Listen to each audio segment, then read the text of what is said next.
Hello students, last class में આપણે ionic બોન્ડની ચર્ચા કરી। આજે એનાથી એક અલગ બોન્ડની ચર્ચા કરીશું અને એ છે કોવેલેન્ટ બોન્ડ, જેને કહેવાય છે સહસંયોજક બંધ। આયોનિક બંધ વિશે તમે સમજી ચૂક્યા હશો। કમ્પ્લીટ ટ્રાન્સફર ઓફ ઇલેક્ટ્રોન, એક પરમાણુમાંથી ઇલેક્ટ્રોન બીજા પરમાણુમાં કમ્પ્લીટલી ટ્રાન્સફર થાય છે અને એના લીધે જે બંધ બને છે એને આપણે આયોનિક બંધ નામ આપીએ છીએ। આજે આપણે સહસંયોજક બંધની ચર્ચા કરવી છે અને એ બે પરમાણુ વચ્ચે ઇલેક્ટ્રોનનું શેરિંગ થવાથી ઉત્પન્ન થતો બંધ છે। ઇલેક્ટ્રોનની ભાગીદારીથી બનતા બંધને આપણે સહસંયોજક બંધ કહીશું। આજે આપણે સહસંયોજક બંધ અને સવર્ગ સહસંયોજક બંધની ચર્ચા કરીશું। જો સૌથી પહેલા છે સહસંયોજક બંધ, કોને કહેવાય છે? તો બે પરમાણુઓ વચ્ચે ઇલેક્ટ્રોનની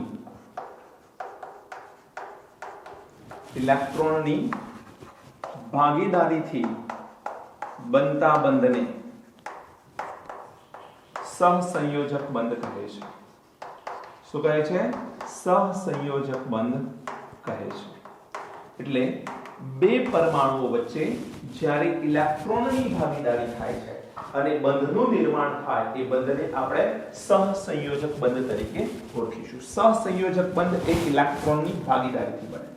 હવે જો આને સમજવા માટે આપણે એક્ઝામ્પલ લઈએ છીએ કેટલા, જેની અંદર ઇલેક્ટ્રોનને આપણે ડોટ અથવા ક્રોસ વડે બતાવીશું। હું રિપીટ બોલું છું, ઇલેક્ટ્રોનને આપણે ડોટ એટલે કે બિંદુ સ્વરૂપે અથવા તો ક્રોસ એટલે કે ચોકડી વડે આપણે એને બતાવીશું। જેમ કે એક સિમ્પલ ઉદાહરણ આપું છું, સમજજો ધ્યાનથી। ધારો કે તમારી પાસે છે H2। શું છે? H2। બે હાઇડ્રોજન આવેલા છે।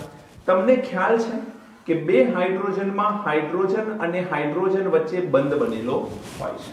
બેટા, હાઇડ્રોજન પાસે ઇલેક્ટ્રોન કેટલા? હાઇડ્રોજન એ આવર્ત કોષ્ટકમાં પ્રથમ એલિમેન્ટ છે, પ્રથમ તત્વ છે અને એમાં એક ઇલેક્ટ્રોન છે। તો અહીંયા આ એક ઇલેક્ટ્રોન હાઇડ્રોજનનો, બીજા હાઇડ્રોજનનો પણ એક ઇલેક્ટ્રોન, એને પણ આપણે ડોટ વડે બતાવીએ તો બંને હાઇડ્રોજને પોતાનો એક ઇલેક્ટ્રોન જે છે એ શેર કર્યો, એક ઇલેક્ટ્રોનની ભાગીદારી કરી અને પરિણામે અહીંયા જે બંધનું નિર્માણ થયું, આ બંધને આપણે શું નામ આપીશું? સહસંયોજક બંધ તરીકે ઓળખીશું। એટલે સહસંયોજક બંધ એટલે શું? બે પરમાણુ વચ્ચે ઇલેક્ટ્રોનની ભાગીદારીથી ઉત્પન્ન થતો બંધ। ઉદાહરણ બીજું લઈએ આપણે, Cl2। હવે જો હું અહીંયા બે ક્લોરીન વચ્ચે ઇલેક્ટ્રોનની ભાગીદારી કરવા માંગુ છું, તો અહીંયા ક્લોરીન અને ક્લોરીન છે, સમજો। હવે ક્લોરીન કયા નંબરનું એલિમેન્ટ છે? તેમાં કુલ ઇલેક્ટ્રોન કેટલા? તો ક્લોરીન 17મા નંબરનું એલિમેન્ટ છે, કુલ ઇલેક્ટ્રોન 17 હોય। પરંતુ તમે એની ઇલેક્ટ્રોન રચના લખશો તો બાહ્યતમ કક્ષામાં કુલ ઇલેક્ટ્રોન કેટલા? ક્લોરીનની બાહ્યતમ કક્ષામાં 7 ઇલેક્ટ્રોન હોય। તમે સમૂહ 17 નું એલિમેન્ટ છે બેટા, એટલે 7 ઇલેક્ટ્રોન બાહ્યતમ કક્ષામાં હોય। તો અહીંયા આ એક ઇલેક્ટ્રોન, બીજો, ત્રીજો, ચોથો, પાંચમો, છઠ્ઠો અને સાતમો। અહીં તમે જોઈ શકો છો, હું ડોટ બતાવું છું। આ ડોટ એ શું બતાવે છે બેટા? ઇલેક્ટ્રોન બતાવે છે। સિમિલરલી આ ક્લોરીન પણ એક ઇલેક્ટ્રોન અહીંયા આવશે, 2 3 4 5 6 અને 7, કુલ 7 ઇલેક્ટ્રોન આ તરફના ક્લોરીનના, 7 ઇલેક્ટ્રોન આ તરફના ક્લોરીનના। આ બંને એક ઇલેક્ટ્રોનની ભાગીદારી કરી અને પરિણામે અહીંયા જે બંધનું નિર્માણ થાય છે, એ બંધને આપણે શું નામ આપીશું? સહસંયોજક બંધ તરીકે ઓળખીશું। તો અહીંયા આ જે છે, આ ક્લોરીનને ભાગીદારી કરવાથી શું ફાયદો થયો? તો એની પાસે 6 ને 1 7 ઇલેક્ટ્રોન હતા। મેં પહેલા પણ વાત કરી છે કે દુનિયાનું કોઈ પણ તત્વ સ્થિરતા મેળવવાનો પ્રયત્ન કરે છે અને સ્થિરતા ક્યારે મળે? કાં તો એની અષ્ટક પૂર્ણ થાય યા તો ફિર એની ડબલેટ પૂર્ણ થાય। ડબલેટ મતલબ કે બે ઇલેક્ટ્રોન એની બાહ્યતમ કક્ષામાં થાય તો પણ એની સ્થિરતા મળે, એની બાહ્યતમ કક્ષામાં 8 ઇલેક્ટ્રોન થાય તો પણ એની સ્થિરતા મળે। અહીં તમે જુઓ તો 6 અને 2 8 ઇલેક્ટ્રોન થઈ જાય છે, અહીંયા પણ 6 ને 2 8 ઇલેક્ટ્રોન થઈ જાય છે। એટલે બંનેની અષ્ટક પૂર્ણ થાય છે। ઇલેક્ટ્રોન શેર કર્યા પછી શેરિંગ વાળા એટલે કે ભાગીદારીમાં આવેલા ઇલેક્ટ્રોન બંને પરમાણુના ઇલેક્ટ્રોન કહેવાય અને બંને પરમાણુના એ ઇલેક્ટ્રોન છે, માટે આ બે ઇલેક્ટ્રોન આ ક્લોરીનના પણ કહેવાશે, આ બે ઇલેક્ટ્રોન આ ક્લોરીનના પણ કહેવાશે। એટલે બંનેની શું પૂર્ણ થાય છે? અષ્ટક। ઉપર શું થયું એ જરા જોઈએ તો પ્રથમ હાઇડ્રોજન એ 2 ઇલેક્ટ્રોન, બીજા હાઇડ્રોજનના પણ 2 ઇલેક્ટ્રોન કહેવાશે હવે, કારણ કે ઇલેક્ટ્રોનની શું થઈ ગઈ ભાગીદારી, અને 2 ઇલેક્ટ્રોન થયા મતલબ એમની શું પૂર્ણ થઈ ડબલેટ પૂર્ણ થઈ, અને ડબલેટ પૂર્ણ થાય તો પણ એને શું મળતું હોય છે સ્થિરતા. જોઈએ ધારો કે એક હાઇડ્રોજન અને એક ક્લોરીન લઈએ તો શું બને બેટા HCl બને કે નહીં, એક હાઇડ્રોજન એક ક્લોરીન. હવે એને જો હું કહું તો હાઇડ્રોજન અને ક્લોરીન છે, હવે મારી પાસે હાઇડ્રોજન હોય તો એની બાહ્યતમ કક્ષામાં ઇલેક્ટ્રોન કેટલો ઓન્લી 1, તો અહીંયા હું એક ઇલેક્ટ્રોન ડોટ વડે દર્શાવીશ. ક્લોરીનની બાહ્યતમ કક્ષામાં ઇલેક્ટ્રોન કેટલા 7, એ 7 ઇલેક્ટ્રોનમાં એક ઇલેક્ટ્રોન, બીજો, ત્રીજો, ચોથો, પાંચમો, છઠ્ઠો અને સાતમો. તમારામાંથી ઘણા વિદ્યાર્થીઓને એવો સવાલ થાય કે સર અહીં બધા ડોટ બતાવ્યા તો અહીંયા એક ડોટ એક ક્રોસ આઉટ શા માટે? બેટા તમે જોઈ શકો છો અહીં બંને પરમાણુ સમાન હતા તો બંનેના ઇલેક્ટ્રોનને મેં સમાન રીતે બતાવ્યા ડોટ વડે. અહીં એક પરમાણુ અને બીજો પરમાણુ અલગ અલગ છે તો ક્રોસ વાળા જે છે એ ક્લોરીનના ઇલેક્ટ્રોન છે અને ડોટ વાળા એ હાઇડ્રોજનના. આ માત્ર બંનેને અલગ સમજાવવા માટે હું અલગ બતાવું છું. જરૂરી નથી કે એકને ક્રોસ અને એકને ડોટ વડે બતાવવા. તમે ચાહો તો બંનેને ડોટ વડે અથવા ચાહો તો બંનેને ક્રોસ વડે પણ દર્શાવી શકો છો. ચલો અહીં જુઓ 2 2 4 2 6 ને 1 7 ઇલેક્ટ્રોન છે. એમાં ક્લોરીને એક ઇલેક્ટ્રોનની શું કરી ભાગીદારી, કોની સાથે હાઇડ્રોજન સાથે. તો આ કન્ડિશનમાં આ ક્લોરીનની શું પૂર્ણ થઈ ગઈ અષ્ટક, એટલે આને શું પ્રાપ્ત થયું સ્થિરતા. અને અહીંયા હાઇડ્રોજન પાસે 2 ઇલેક્ટ્રોન થયા તો એને પણ શું પ્રાપ્ત થયું બેટા સ્થિરતા પ્રાપ્ત થઈ. તમે અહીં સમજી શકો છો કે ઇલેક્ટ્રોનની ભાગીદારીથી જે બંધનું નિર્માણ થાય છે એ બંધને આપણે શું નામ આપીએ છીએ સહસંયોજક બંધ તરીકે ઓળખીએ છીએ. બોલો ખ્યાલ આવે કે નહીં? તો તમારે ધ્યાન એ રાખવાનું છે કે સહસંયોજક બંધ જ્યારે પણ બનશે તો ઇલેક્ટ્રોનની ભાગીદારીથી બનશે. ધ્યાન રાખજો ઇલેક્ટ્રોનની ભાગીદારીથી સહસંયોજક બંધનું નિર્માણ થાય છે. હવે જે હું વાત કરવા જઈ રહ્યો છું ખૂબ મહત્વની છે. સહસંયોજક બંધ જે છે એ વિદ્યુત ઋણતાનો તફાવત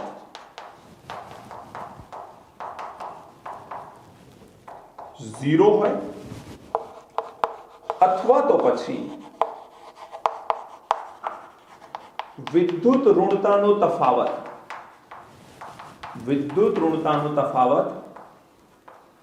ખૂબ જ ઓછો હોય. આ બે કન્ડિશનમાં સંપૂર્ણ સવર્ગ સહસંયોજક બંધ બને છે તેવું કહેવાય. કહેવાનું તાત્પર્ય એ છે કે વિદ્યુત ઋણતાનો તફાવત છે જ નહીં એવા બે પરમાણુ વચ્ચે પણ સહસંયોજક બંધ બની શકે, અને વિદ્યુત ઋણતાનો તફાવત ખૂબ ઓછો હોય એવા બે પરમાણુઓ વચ્ચે પણ સહસંયોજક બંધનું નિર્માણ થઈ શકતું હોય છે. ઉદાહરણ આપણે ચેક કરવાના છીએ આના. સૌથી પહેલા આપણે ઉદાહરણ ચેક કરીશું કે જેમાં વિદ્યુત ઋણતાનો તફાવત 0 હોય. હવે બેટા વિદ્યુત ઋણતાનો તફાવત 0 તો ત્યારે જ હોય જ્યારે બંને પરમાણુની વિદ્યુત ઋણતા સમાન હોય, અને બંને પરમાણુની વિદ્યુત ઋણતા સમાન ત્યારે જ હોય જ્યારે બંને પરમાણુ સમાન હોય. કહેવાનો મતલબ કે વિદ્યુત ઋણતાનો તફાવત 0 એટલે આપણે લખીશું ડેલ્ટા En 0. ડેલ્ટા એટલે તફાવત, En મતલબ ઇલેક્ટ્રોનેગેટિવિટી. તો અહીંયા હું લખી શકું ડેલ્ટા En ની કિંમત 0 હોય, વિદ્યુત ઋણતાનો તફાવત 0 હોય એવા ઉદાહરણ મારે લખવા છે. ક્યારે લખી શકીશ? સમાન પરમાણુઓ. ઉદાહરણ તરીકે હું લખું તો H2 Cl2 F2 O2 N2. તો આમાં તમે જોઈ શકો છો બે પરમાણુ વચ્ચે બંધ બન્યો છે પણ બંને પરમાણુ સમાન છે. બે પરમાણુ વચ્ચે બંધ બન્યો છે, બંને પરમાણુ સમાન, સેમ બંને પરમાણુ સમાન, બંને પરમાણુ સમાન, બંને પરમાણુ સમાન. સમાન પરમાણુ વચ્ચે જ્યારે બંધ બને છે તો વિદ્યુત ઋણતાનો તફાવત તેમાં રહેતો નથી, અને આમની વચ્ચે જોવા મળતો બંધ એ ઓલવેઝ કયો બંધ હોય છે? સહસંયોજક બંધ. ધ્યાન રાખજો આ બંધ કયો હોય છે બેટા? સહસંયોજક બંધ, જેમાં વિદ્યુત ઋણતાનો તફાવત કેવો હોય? 0 હોય. હવે વિદ્યુત ઋણતાનો તફાવત ખૂબ જ ઓછો હોય તેવા ઉદાહરણ લઈએ. તો અહીંયા હું લખીશ અને ડેલ્ટા En એ ખૂબ જ ઓછો હોય, ખૂબ જ ઓછો, વિદ્યુત ઋણતાનો તફાવત ખૂબ જ ઓછો હોય તેવું ઉદાહરણ લઈએ. હવે વિદ્યુત ઋણતાનો તફાવત ઓછો હોય તેવા ઉદાહરણ બેટા જેમાં નજીવો તફાવત હોય, જેમ કે ક્લોરીન અને હાઇડ્રોજન, અથવા પહેલો હું હાઇડ્રોજન લખું પછી હું ક્લોરીન લખું, પછી હાઇડ્રોજન અને ફ્લોરીન, પછી હાઇડ્રોજન અને નાઇટ્રોજન. તો આ જે બંધ બને છે, આ જે પણ પ્રકારના બંધ છે, અથવા અહીંયા O અને H અને O પણ તમે લખી શકો છો. H અને O કદાચ તમને દેખાતું નહીં હોય અહીંયા, તો અહીંયા હું લખું H અને O. તો તમે જોઈ શકો છો હાઇડ્રોજન અને ક્લોરીન, હાઇડ્રોજન અને ફ્લોરીન, હાઇડ્રોજન અને નાઇટ્રોજન, હાઇડ્રોજન અને ઓક્સિજન. તો અહીં વિદ્યુત ઋણતાનો એટલો મોટો તફાવત હોતો નથી. એટલે હાઇડ્રોજન ઉપર અહીંયા આંશિક ધન વીજભાર અને ક્લોરીન ઉપર આંશિક ઋણ વીજભાર આવશે. હાઇડ્રોજન ઉપર આંશિક ધન વીજભાર, ફ્લોરીન પર આંશિક ઋણ વીજભાર. આવું શા માટે બેટા? ક્લોરીનની વિદ્યુત ઋણતા થોડીક વધારે છે કોના કરતા? હાઇડ્રોજન કરતા. એટલે બંધના ઇલેક્ટ્રોન એ ક્લોરીન પોતાની તરફ આકર્ષિત કરે. અહીં ઇલેક્ટ્રોન કેટલા હોય? 2. એ 2 ઇલેક્ટ્રોનને પોતાની તરફ આકર્ષિત કરે, લઈ ના લે, બંધમાંથી થોડા પોતાની તરફ શિફ્ટ કરે. અને પોતાની તરફ શિફ્ટ થાય એટલે ઇલેક્ટ્રોન જ્યારે ક્લોરીન તરફ જાય છે તો ક્લોરીનનો વીજભાર ઋણ બને છે અને માટે એને આંશિક ઋણ કહેવાય. સંપૂર્ણ ઋણ ત્યારે કહેવાય જ્યારે એ ઇલેક્ટ્રોન મેળવી લે. અહીં ઇલેક્ટ્રોન માત્ર ક્લોરીન તરફ થોડાક શિફ્ટ થઈ રહ્યા છે અને માટે તમે તેને આંશિક ઋણ કહી શકો. સિમિલરલી અહીંયા પણ ઇલેક્ટ્રોન થોડાક ફ્લોરીન તરફ જાય એટલે આંશિક ઋણ ફ્લોરીન પર. અહીંયા ઇલેક્ટ્રોન થોડાક નાઇટ્રોજન તરફ જાય તો આંશિક ઋણ નાઇટ્રોજન ઉપર. અહીં થોડાક ઇલેક્ટ્રોન ઓક્સિજન તરફ શિફ્ટ થાય એટલે આંશિક ઋણ ઓક્સિજન ઉપર થાય. તો આ ઇલેક્ટ્રોન નેગેટિવિટીનો ડિફરન્સ ઓછો હોય તો પણ સહસંયોજક બંધ જ બને છે. પણ એને એક્ઝેક્ટ ડિફાઇન કરું તો સહસંયોજક બંધ એ 2 પ્રકારના તમે કહી શકો છો. સહસંયોજક બંધને આપણે 2 પ્રકારે ડિફાઇન કરી શકીએ. ઓલરેડી જેની હું ચર્ચા કરી ચૂક્યો છું. ડેલ્ટા EN 0 અને ડેલ્ટા EN ખૂબ જ ઓછો. જો ડેલ્ટા EN ખૂબ જ ઓછો હોય, વિદ્યુત ઋણતાનો તફાવત ઓછો હોય તો એને તમે ધ્રુવીય સહસંયોજક બંધ નામ આપી શકો છો. શું નામ આપી શકાય? ધ્રુવીય સહસંયોજક બંધ કહી શકાય. યાદ રાખજો બેટા. અને બીજી પોસિબિલિટીની વાત કરીએ તો ડેલ્ટા EN ની કિંમત કેવી હોય? 0. ઇલેક્ટ્રોનેગેટિવિટીની કિંમત 0 હોય, વિદ્યુત ઋણતાનો તફાવત 0 હોય તો આને તમે નામ આપી શકો છો અધ્રુવીય સહસંયોજક બંધ. શું નામ આપી શકાય? અધ્રુવીય સહસંયોજક બંધ. એટલે એક શું છે? ધ્રુવીય સહસંયોજક બંધ. બીજું શું છે? અધ્રુવીય સહસંયોજક બંધ. તો 2 પ્રકારના અહીંયા આપણને બંધ જોવા મળે. હવે ધ્રુવીય સહસંયોજક અધ્રુવીય સહસંયોજકના ઉદાહરણ લખવાની જો વાત હોય તો ઓલરેડી અહીં ઉદાહરણ છે જ. ડેલ્ટા EN ખૂબ જ ઓછો હોય, મતલબ આ 3 અથવા આ ઉદાહરણ તમે લખી શકો છો. મતલબ અહીંયા હાઇડ્રોજન અને ફ્લોરીન, હાઇડ્રોજન અને ક્લોરીન, હાઇડ્રોજન અને ઓક્સિજન, હાઇડ્રોજન અને નાઇટ્રોજન. તો આ બધા જ સહસંયોજક બંધ તો છે જ, પરંતુ હાઇડ્રોજનની સાથે જે બીજો પરમાણુ છે એની વિદ્યુત ઋણતા થોડીક વધુ છે.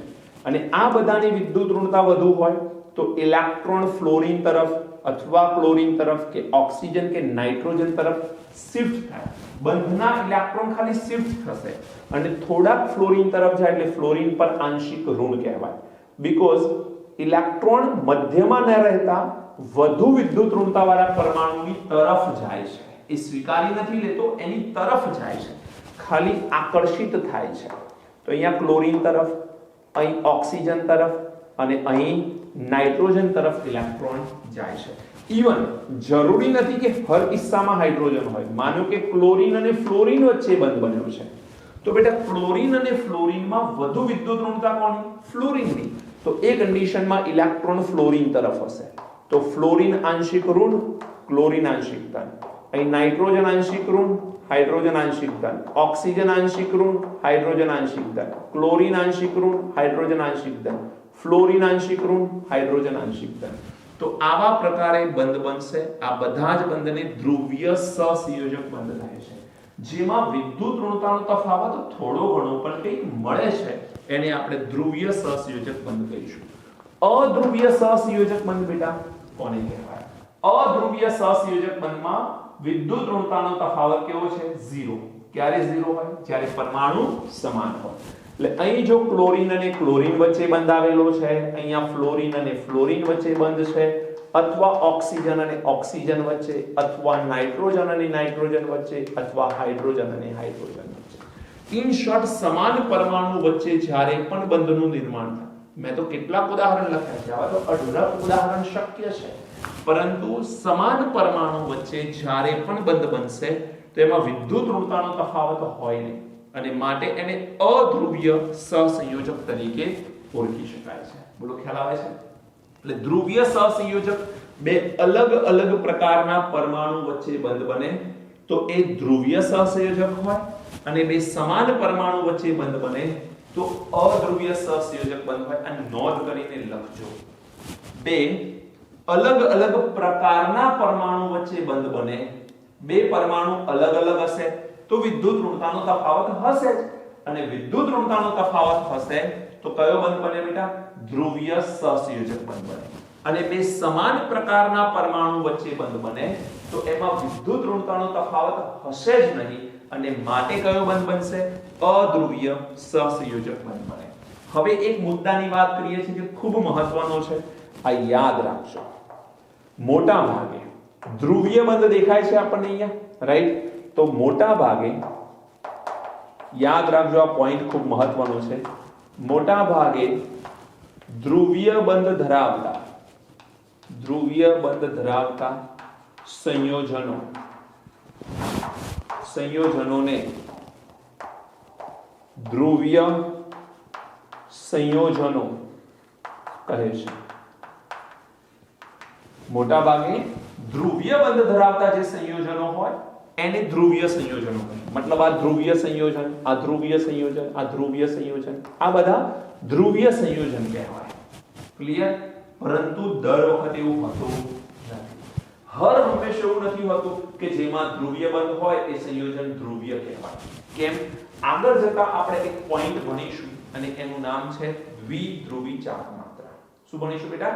દ્વિધ્રુવી ચાક માત્રા. દ્વિધ્રુવી ચાક માત્રા ઉપરથી જ નક્કી થાય કે કોઈ પણ સંયોજન ધ્રુવીય છે કે અધ્રુવીય છે. એક્ઝેક્ટ જો નક્કી કરવું છે તો દ્વિધ્રુવી ચાક માત્રા ઉપરથી નક્કી થાય. એને આપણે મ્યુ વડે બતાવતા હોઈએ છીએ. તો ધ્યાન રાખજો, કારણ કે આ મોટા ભાગે શબ્દ કેમ લખ્યો છે એનું કારણ લખો છો. બધા જ સંયોજનો ધ્રુવીય બંધવાળા ધ્રુવીય હોતા નથી. મોટા ભાગે એવું હોય છે. કેમ એવું હોય છે? કારણ કે ધ્રુવીયતા એ શાના પરથી નક્કી થાય? ધ્રુવીયતા દ્વિધ્રુવી ચાક માત્રા મ્યુ પરથી નક્કી થાય છે. એક ઉદાહરણ આપું છું, બહુ સિમ્પલ. ધારો કે CCl4 છે. હવે CCl4 માં કાર્બન અને ક્લોરીન છે દીકરા. હવે કાર્બન અને ક્લોરીનની વિદ્યુત ઋણતામાં ફરક છે, પણ કાર્બન અને ક્લોરીનની વિદ્યુત ઋણતા અલગ અલગ હોવા છતાં, એ ધ્રુવીય બંધ ધરાવતો હોવા છતાં પણ એ ધ્રુવીય સંયોજન નથી, કારણ કે એની દ્વિધ્રુવી ચાક માત્રા 0 હોય છે. હવે શું છે આગળ આ ચેપ્ટરમાં આપણે ભણીશું દ્વિધ્રુવી ચાક માત્રા. પેનિક થવાની કોઈ જરૂર નથી, માત્ર યાદ રાખો દ્વિધ્રુવી ચાક માત્રા આગળ આપણે ભણીશું, એના પરથી ખબર પડશે. તો આ CCl4 છે, BCl3 છે, PCl5 છે. આ બધા જ અધ્રુવીય સંયોજનો છે. કેવા સંયોજનો છે? અધ્રુવીય સંયોજનો છે. એટલે અહીં તમે જોશો તો અલગ પરમાણુ વચ્ચે બંધ બને છે છતાં પણ છે શું? અધ્રુવીય. તો અહીંયા અધ્રુવીયમાં સમાન પરમાણુ હતા, તો કેટલાક એવા પણ ઉદાહરણ છે કે જેની અંદર અસમાન પરમાણુ હોવા છતાં એ સંયોજનો કેવા છે બેટા? અધ્રુવીય સંયોજન છે. બોલો ખ્યાલ આવે છે કે નહીં? તો ધ્યાન રાખજો, આ પોઈન્ટ ખૂબ મહત્વનો છે. આ પોઈન્ટને તમે સ્ટાર કરીને પણ નોંધ કરી શકો છો. It is a very important point, very very very important point. બોલો ખ્યાલ આવી ગયો? બે સમાન પરમાણુ વચ્ચે બંધ બનશે તો એ અધ્રુવીય જ હશે, પણ અસમાન પરમાણુ વચ્ચે બંધ બને તો એ ધ્રુવીય હોવાની શક્યતાઓ છે. ઘણી વખતે એ પણ અધ્રુવીય હોઈ શકે. એક્ઝેક્ટ આપણે નક્કી કરીશું દ્વિધ્રુવી ચાક માત્રા પરથી. એ આગળ જતા ચેપ્ટરમાં તમે ભણશો. બોલો ક્લિયર છે? તો આ બેટા વાત થઈ સહસંયોજક બંધ. હવે આના પછી આપણે વાત કરી છે સવર્ગ સહસંયોજક બંધ. તમે આની નોંધ કરો, પછી આપણે સવર્ગ સહસંયોજક બંધની વાત કરીએ. નેક્સ્ટ પોઈન્ટની ચર્ચા કરીએ, સવર્ગ સહસંયોજક. સવર્ગ સહસંયોજક બંધને ઇંગ્લિશમાં કહેવામાં આવે છે કોઓર્ડિનેટ બોન્ડ. યાદ રાખો, શું નામ છે? Coordinate bond. Coordinate covalent bond પણ કહેવાય છે. અને બીજું એક નામ છે ડેટિવ બોન્ડ. એકવાર કોમ્પિટિટિવ એક્ઝામની અંદર ડેટિવ બોન્ડના નામે ક્વેશ્ચન હતો. તો ડેટિવ બોન્ડ એ શું છે બેટા? સવર્ગ સહસંયોજક બંધ છે. ધ્યાન રાખો. હવે આ સવર્ગ સહસંયોજક બંધ શું છે? તો જુઓ, સહસંયોજક બંધનો જ પ્રકાર છે, પણ સહસંયોજક બંધમાં શું થતું હતું? ઇક્વલ શેરિંગ થતા હતા ઇલેક્ટ્રોન. ઇલેક્ટ્રોનની સમાન ભાગીદારી થતી હતી. એક પરમાણુ એક ઇલેક્ટ્રોન આપે, બીજો પરમાણુ એક ઇલેક્ટ્રોન આપે અને બંને વચ્ચે બંધ બને, એને સહસંયોજક બંધ નામ આપ્યું હતું. હવે આપણે જે વાત કરવી છે સવર્ગ સહસંયોજક બંધની, એ અનઇક્વલ શેરિંગના કારણે બંધનું નિર્માણ થાય. અનઇક્વલ શેરિંગ મતલબ કોઈ એક પરમાણુ ઇલેક્ટ્રોન આપશે તો બીજો પરમાણુ એ ઇલેક્ટ્રોન સ્વીકારશે. મતલબ અહીં ઇલેક્ટ્રોન એક સમાન રીતે ભાગીદારી થતી નથી. બંને પરમાણુ ઇલેક્ટ્રોન આપતા નથી, એક આપનાર છે તો એક સ્વીકારનાર છે. બેમાં ફરક છે, ધ્યાન રાખજો. તો આને બહુ જ સિમ્પલ રીતે સમજાવું તો ધારો કે તમારી પાસે કોઈ B છે અને તમારી પાસે કોઈ A છે. બે પરમાણુ છે અલગ અલગ એવું માની લો. હવે B અને A આ બે અલગ અલગ પરમાણુ છે. એમાં A પરમાણુ જે છે એને તમે સ્વીકારનાર માની લો, એક્સેપ્ટર. ઇલેક્ટ્રોન સ્વીકારનાર છે એ એવું માની લઈએ આપણે. અને B શું છે? તો B એ ઇલેક્ટ્રોન દાતા છે. B શું છે? ઇલેક્ટ્રોન દાતા છે. હવે B ઇલેક્ટ્રોન દાતા હોય, A ઇલેક્ટ્રોન સ્વીકારનાર હોય, તો B પાસે અહીંયા ઇલેક્ટ્રોન પેર છે. B પાસે શું છે? ઇલેક્ટ્રોન પેર, લોન પેર કહેવાય છે. ઇલેક્ટ્રોન પેર અથવા તો અબંધકારક ઇલેક્ટ્રોન યુગ્મ કહેવાય. અબંધકારક મતલબ જે બંધમાં વપરાયા નથી તેવું એક લોન પેર છે, એક ઇલેક્ટ્રોન પેર છે, એક ઇલેક્ટ્રોન યુગ્મ છે. હવે સ્વીકારનાર પરમાણુ એ દાતા પરમાણુ પાસેથી ઇલેક્ટ્રોન યુગ્મ લેશે. મગજમાં એટલું તો ફિટ કરી દો પહેલેથી કે બે ઇલેક્ટ્રોન થી જ બંધ બને. એટલે બે ઇલેક્ટ્રોન હોવા જોઈએ બંધમાં. આગળ જે જોઈ ગયા સહસંયોજક બંધ, એમાં એક ઇલેક્ટ્રોન બીજો ઇલેક્ટ્રોન બંને પરમાણુ એક એક ઇલેક્ટ્રોનની શું કરતા હતા? ભાગીદારી. અહીં શું થશે? બે ઇલેક્ટ્રોનની જરૂર છે ખરી બંધ બનાવવા, પણ એક જ પરમાણુ બે ઇલેક્ટ્રોન આપશે અને બીજો પરમાણુ એક ઇલેક્ટ્રોનને સ્વીકારશે. તો આ પરમાણુ ઇલેક્ટ્રોન આપે છે, આ પરમાણુ ઇલેક્ટ્રોન સ્વીકારે છે. કેટલા ઇલેક્ટ્રોનનું દાન કરે? બે. એટલે આ દાતા છે અને આ સ્વીકારનાર છે. બોલો ખબર પડે? હવે તમને એ ખબર હોવી જોઈએ કે આ દાતા કેવી રીતે હોઈ શકે. તો દાતા હોવાની શરતો છે. પહેલી શરત કે એની અષ્ટક પૂર્ણ હોવી જોઈએ. દાતા હોય એની શું પૂર્ણ હોય? અષ્ટક પૂર્ણ હોય. 8 ઇલેક્ટ્રોન ટોટલ હોવા જોઈએ એની પાસે. બીજું, દાતા છે એ અષ્ટક પૂર્ણ છે અને જો ઇલેક્ટ્રોનનું દાન કરે છે તો યાદ કરો લુઈસ એસિડ બેઝ સિદ્ધાંત. બેટા લુઈસ એસિડ બેઝ સિદ્ધાંતમાં આપણે ભણી ચૂક્યા છીએ કે જે ઇલેક્ટ્રોન દાતા છે એને આપણે લુઈસ બેઝ તરીકે ઓળખીએ છીએ. તો આ જે ઇલેક્ટ્રોન યુગ્મનું દાન કરે છે એને તમે શું નામ આપી શકો? લુઈસ બેઝ તરીકે ઓળખી શકો. એટલે અષ્ટક પૂર્ણ હોવી જોઈએ અને લુઈસ બેઝ હોવો જોઈએ. હવે અષ્ટક પૂર્ણ હોય પણ એ બધા જ ઇલેક્ટ્રોન જો બંધમાં વપરાઈ ગયા હોય તો ચાલે? ના. એ બંધ, માનો કે અહીંયા 3 બંધ બનેલા છે. એક બંધમાં કેટલા ઇલેક્ટ્રોન? 2. અહીંયા પણ 2, અહીંયા પણ 2, તો 6 ઇલેક્ટ્રોન થઈ ગયા. ઓછામાં ઓછી એક લોન પેર હોવી જોઈએ. લોન પેર મતલબ એક અબંધકારક ઇલેક્ટ્રોન યુગ્મ હોવું જોઈએ. જો બેટા અબંધકારક અને બંધકારકની વાત કરું, માનો કે આ B છે, અહીં બંધમાં વપરાયો, તો આ બંધમાં કેટલા ઇલેક્ટ્રોન હોય? 2. આ B છે, અહીં બંધમાં 2 ઇલેક્ટ્રોન, આ B છે, આ બંધમાં 2 ઇલેક્ટ્રોન. તો હું તમને એમ પૂછું કે B પાસે બંધકારક ઇલેક્ટ્રોન યુગ્મ કેટલા? બંધકારક ઇલેક્ટ્રોન યુગ્મ જ્યારે પૂછું તો તમારો જવાબ આવવો જોઈએ બંધમાં વપરાયેલા ઇલેક્ટ્રોન યુગ્મ.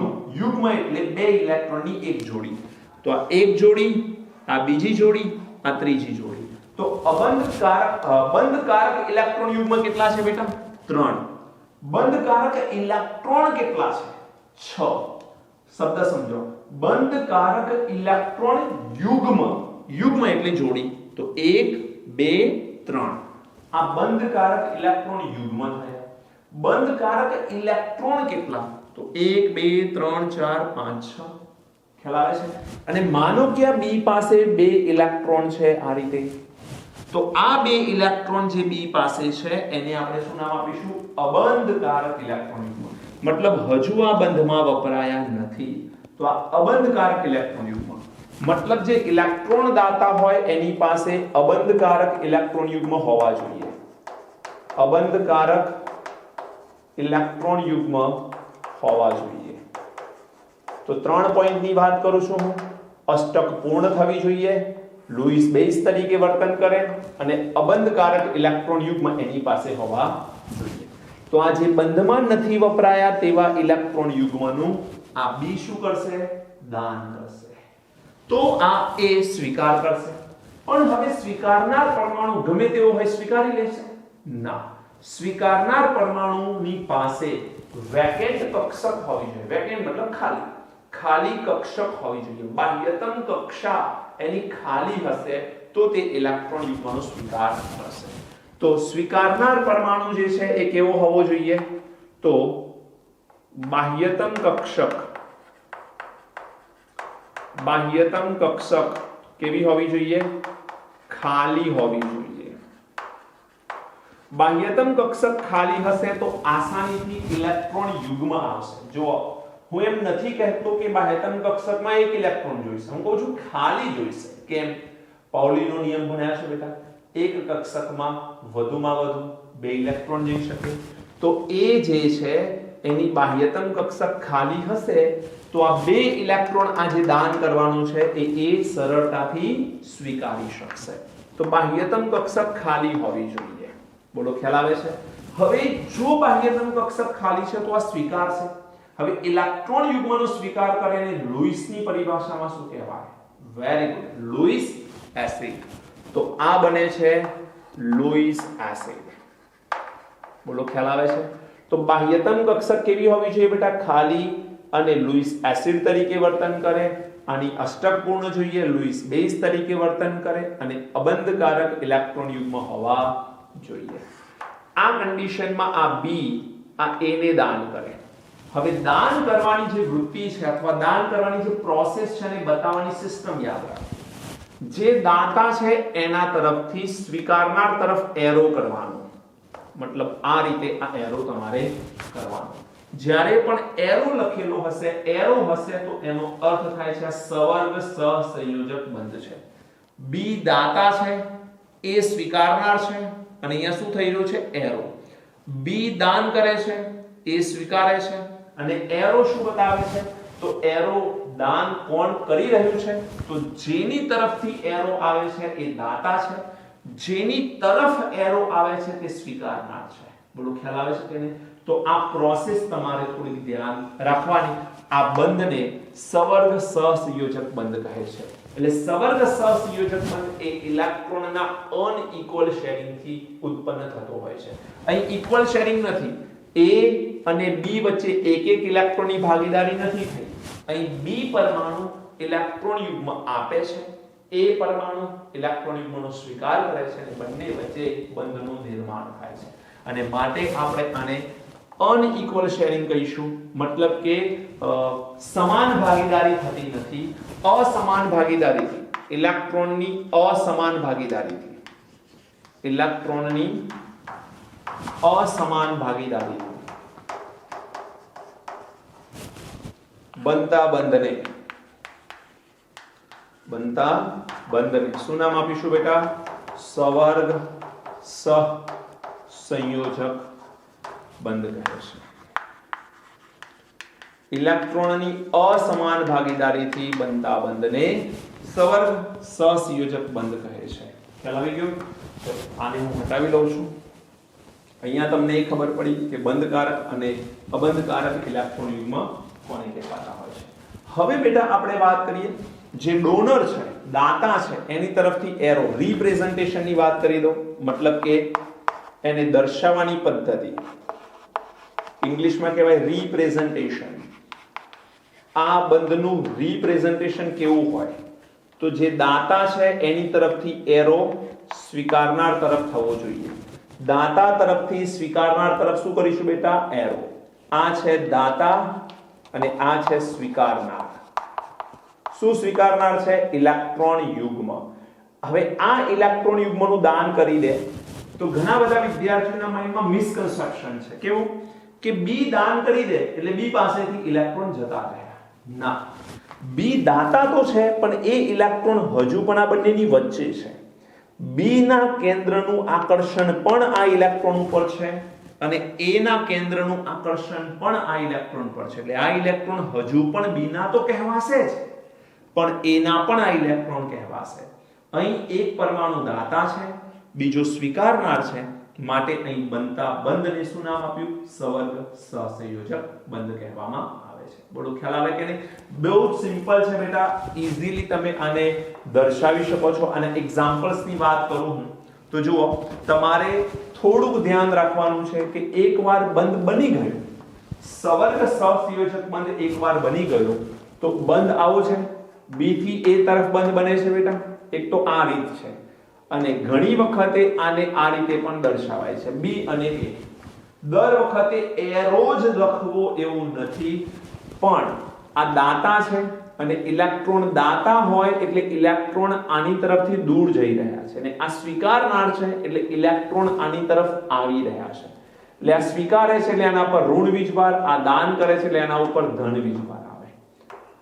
દાતા હોવાથી અથવા આખું લખીએ ઇલેક્ટ્રોન દાતા હોવાથી કયો વીજભાર આવે? ધન વીજભાર જોવા મળે. અને આ ઇલેક્ટ્રોન સ્વીકારનાર છે. એક્ચ્યુઅલી ઇલેક્ટ્રોન ની જગ્યા પર બેટા લખવું જોઈએ ઇલેક્ટ્રોન યુગ્મ. આ ઇલેક્ટ્રોન યુગ્મ શું કરે છે? સ્વીકારનાર હોવાથી, ઇલેક્ટ્રોન યુગ્મ સ્વીકારનાર હોવાથી કેવો વીજભાર દેખાય છે? અહીંયા ઋણ વીજભાર આપણને જોવા મળે છે. અઢળક ઉદાહરણ છે આના, લોટ્સ ઓફ એક્ઝામ્પલ છે સવર્ગ સહસંયોજક બંધના. આપણે આગળ જતા એક ટર્મ ભણીશું નવી, સંકરણ. કઈ ટર્મ ભણીશું બેટા? સંકરણ. અને જ્યારે સંકરણ સમજીશું એમાં હું સવર્ગ સહસંયોજક બંધના ઘણા ઉદાહરણ તમને ફરીથી રિપીટેડલી શીખવાડીશ.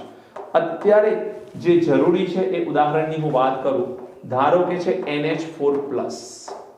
હવે NH4+ આને કહેવાય છે એમોનિયમ આયન. શું કહેવાય છે બેટા? Ammonium ion. હવે આ એમોનિયમ આયન બને છે કેવી રીતે? તો તમને અમોનિયાનું સ્ટ્રક્ચર ખબર હોય તો ખબર પડી જાય. એમાં અમોનિયા એટલે નાઇટ્રોજન સાથે 3 હાઇડ્રોજન બંધ બનાવે.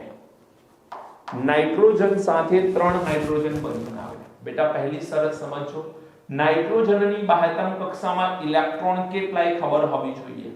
નાઇટ્રોજન કયા નંબરનું એલિમેન્ટ છે? 7 નંબરનું. 7 નંબરનું એલિમેન્ટ હોય તો આ એક ઇલેક્ટ્રોનની અહીં ભાગીદારી કરી, એક ઇલેક્ટ્રોનની અહીંયા ભાગીદારી કરી, એક ઇલેક્ટ્રોનની અહીંયા ભાગીદારી કરી. કેટલા ઇલેક્ટ્રોન હજુ નાઇટ્રોજન પાસે હોવા જોઈએ? 2. તો અહીંયા 2 ઇલેક્ટ્રોન નાઇટ્રોજન પાસે હશે. અહીં એક ઇલેક્ટ્રોન કોનો હશે? હાઇડ્રોજનનો. તો નાઇટ્રોજન પાસે કુલ બંધકારક ઇલેક્ટ્રોન યુગ્મ કેટલા? 1 2 3. બંધકારક કહું છું મતલબ બંધમાં વપરાયા હોય તેવા ઇલેક્ટ્રોન કેટલા? ઇલેક્ટ્રોન યુગ્મ કેટલા? 3. એક ઇલેક્ટ્રોન યુગ્મ કેવો? અબંધકારક. તો આ કન્ડિશનમાં તમે જોઈ શકો છો કે નાઇટ્રોજન પાસે અહીં શું જોવા મળે છે? અબંધકારક ઇલેક્ટ્રોન યુગ્મ. શું જોવા મળે છે? અબંધકારક ઇલેક્ટ્રોન યુગ્મ. અને કુલ 8 ઇલેક્ટ્રોન છે, મતલબ કે અષ્ટક પૂર્ણ દેખાય છે, અબંધકારક ઇલેક્ટ્રોન યુગ્મ દેખાય છે અને આ ઇલેક્ટ્રોન યુગ્મનું દાન કરશે એટલે આ લુઈસ બેઝ બનશે. હવે અહીં હું લખું છું H+, હવે બેટા હાઇડ્રોજન પાસે એક ઇલેક્ટ્રોન હોય ખરો, પરંતુ પ્લસ લખું એટલે તમને સૌને ખબર છે કે પ્લસ કોઈ પણ પરમાણુ પર ક્યારે આવે, જ્યારે એ પોતાનો એક ઇલેક્ટ્રોન ગુમાવી દે ત્યારે. મતલબ હાઇડ્રોજનની 1s કક્ષકમાં એક ઇલેક્ટ્રોન હતો, પરંતુ પ્લસ મતલબ એ ઇલેક્ટ્રોન ગયો, મતલબ એની 1s કક્ષક કેવી છે, ખાલી. તો જુઓ બાહ્યતમ કક્ષક ખાલી હોવી જોઈએ, તો આ ખાલી છે. હવે આ ઇલેક્ટ્રોન યુગ્મનું દાન કરશે નાઇટ્રોજન, H+ એનો સ્વીકાર કરશે અને આ રીતે બંધ બનશે. આ બંધને સવર્ગ સહસંયોજક બંધ કહેવામાં આવે છે. આ હાઇડ્રોજન પ્લસ તરીકે છે, એ બન્યો લુઈસ એસિડ. શું બન્યો બેટા, લુઈસ એસિડ. આ દાતા છે એટલે આ થઈ ગયો લુઈસ બેઝ, અને વચ્ચે જે બંધ બને છે આ બંધને શું નામ આપી શકાય, સવર્ગ સહસંયોજક બંધ. શું નામ આપી શકાય, સવર્ગ સહસંયોજક બંધ. આ રિએક્શન કહેવાય એક પ્રકારનું. આને તમે તટસ્થીકરણની પ્રક્રિયા પણ કહી શકો. કેમ, એસિડ અને બેઝ વચ્ચે થતી પ્રક્રિયાને તટસ્થીકરણ પ્રક્રિયા કહે છે. તો ડેટિવ બોન્ડ કે સવર્ગ સહસંયોજક બંધનું નિર્માણ એક પ્રકારની લુઈસ એસિડ બેઝ તટસ્થીકરણની પ્રક્રિયા છે. બીજું ઉદાહરણ લખીએ. ચલો બીજું એક્ઝામ્પલ લઈએ આપણે. ધારો કે છે H3O+. શું છે બેટા, H3O+. હવે H3O+ માં શું હોય, તો H2O હોય. ઓક્સિજન કયા નંબરનું એલિમેન્ટ છે બેટા, ઓક્સિજન એ 8 નંબરનું એલિમેન્ટ, પરંતુ એની બાહ્યતમ કક્ષામાં 6 ઇલેક્ટ્રોન. એ 6 માંથી અહીં એક ઇલેક્ટ્રોન, અહીં એક ઇલેક્ટ્રોન, હાઇડ્રોજને એક ઇલેક્ટ્રોનની ભાગીદારી. એટલે બે બંધકારક ઇલેક્ટ્રોન યુગ્મ આવ્યા. હવે આ ઓક્સિજન પાસે 6 ઇલેક્ટ્રોન ટોટલ હોય બાહ્યતમમાં, તો બે ભાગીદારી થઈ એટલે 4 ઇલેક્ટ્રોન વધ્યા કે નહીં. તમારામાંથી ઘણાને એમ સવાલ થાય કે સર અબંધકારક ઇલેક્ટ્રોન યુગ્મ હોવા જોઈએ, તો અહીંયા તો બે અબંધકારક ઇલેક્ટ્રોન યુગ્મ છે. 1 2 ટોટલ 4 ઇલેક્ટ્રોન. યુગ્મની રીતે કહીએ તો બે યુગ્મ, ગમે તેટલા યુગ્મ હોય બેટા વાંધો નથી, મિનિમમ એક અબંધકારક ઇલેક્ટ્રોન યુગ્મ હોવું જોઈએ, જેથી તે તેનું દાન કરી શકે. અહીં 4 છે, કોઈ વાંધો નથી. અને H3O+ માં હાઇડ્રોજન 3 છે, એટલે અહીંયા H+. મતલબ એની બાહ્યતમ કક્ષક ખાલી છે. અહીંયાથી ઇલેક્ટ્રોન યુગ્મનું શું થાય, દાન થાય. તો ઓક્સિજન દાતા છે, H+ સ્વીકારનાર છે. આ બન્યો લુઈસ એસિડ, આ બન્યો લુઈસ બેઝ. બોલો ખબર પડે કે નહીં, ક્લિયર. અને ત્રીજું એક્ઝામ્પલ, આનું નામ છે હાઇડ્રોનિયમ આયન. યાદ રાખજો બેટા, શું નામ છે, હાઇડ્રોનિયમ આયન. અને એક ત્રીજું એક્ઝામ્પલ લઈ લઈએ. આવા તો ઘણા એક્ઝામ્પલ છે, લોટ્સ ઓફ, પણ એક એક્ઝામ્પલ ઓર સમજાવી દઉં તમને. ધારો કે તમારી પાસે છે બોરોન, એ 3 ફ્લોરિન સાથે જોડાયેલો છે. તમારી પાસે છે નાઇટ્રોજન, એ 3 હાઇડ્રોજન સાથે જોડાયેલો છે. મતલબ આ છે BF3 અને આ છે NH3. હવે બોરોન એ કયા નંબરનું એલિમેન્ટ, વેરી ગુડ, 5 નંબરનું. 5 નંબરની ઇલેક્ટ્રોન લખશો તો શું આવશે, 1s2 2s2 2p1. બાહ્યતમ કક્ષામાં કેટલા ઇલેક્ટ્રોન, 3. તો 1 2 3, 3 ઇલેક્ટ્રોન વપરાઈ ગયા. ફ્લોરીને એક ઇલેક્ટ્રોનની શું કરી, ભાગીદારી. તો આ બોરોનની બાહ્યતમ કક્ષામાં કુલ હવે 6 ઇલેક્ટ્રોન થયા. મતલબ બોરોન ચાહે છે કે એની અષ્ટક પૂર્ણ થાય, પરંતુ અહીંયા 6 ઇલેક્ટ્રોન થયા છે, મતલબ કે તેની અષ્ટક પૂર્ણ થઈ નથી. અહીંયા 6 ઇલેક્ટ્રોન જ છે અને માટે તેની અષ્ટક પૂર્ણ નથી થઈ. હું નાઇટ્રોજનની વાત કરું તો નાઇટ્રોજન પાસે 5 ઇલેક્ટ્રોન હોય બાહ્યતમ કક્ષામાં, 3 ઇલેક્ટ્રોનની ભાગીદારી કરી અને 2 ઇલેક્ટ્રોન પડી રહ્યા છે. નાઇટ્રોજન પાસે આ 3 ઇલેક્ટ્રોન જે ભાગીદારીમાં ગયા, જોડે હાઇડ્રોજનના એક ઇલેક્ટ્રોન હશે. કુલ કેટલા ઇલેક્ટ્રોન થયા, 1 2 3 બંધ.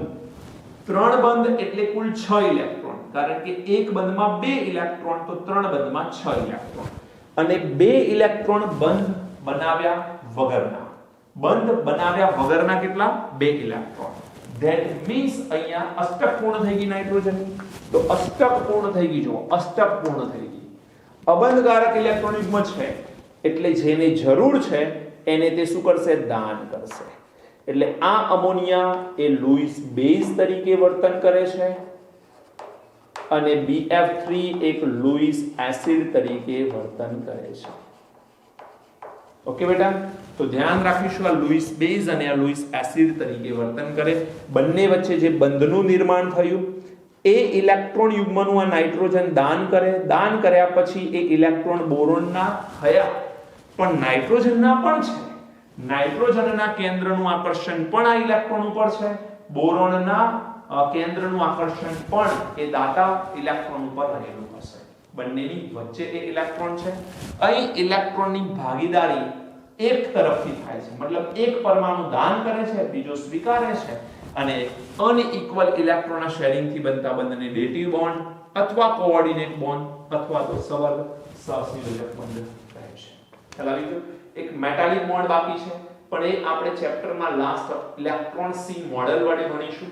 ઇલેક્ટ્રોન સી મોડેલ ધાત્વિક બંધનું છે, એ આગળ જતા આપણે ભણીશું. જે આ ચેપ્ટરમાં જરૂરી છે, જેની ખાસ જરૂર છે, એ ત્રણ બોન્ડની આપણે ચર્ચા કરી છે.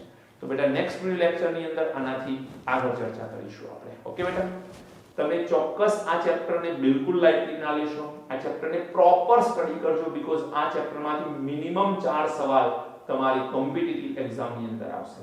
4 સવાલ મિનિમમ આવશે, અને આ ચેપ્ટરમાં સમજ પડી તો તમને પી બ્લોક ચેપ્ટર સમજવું, પછી કોઓર્ડિનેશન કમ્પાઉન્ડ નામનું ચેપ્ટર છે એ સમજવું, કે ઇનઓર્ગેનિક નું બીજું કોઈ પણ ચેપ્ટર, રેડોક્સ રિએક્શન્સ કોઈ પણ ચેપ્ટર સમજવું ઘણું સરળ થઈ જશે. પણ આ ચેપ્ટરને સમજવું ખૂબ જરૂરી છે. ઓકે બેટા, ચલો મળીએ છીએ next video lecture. Thank you.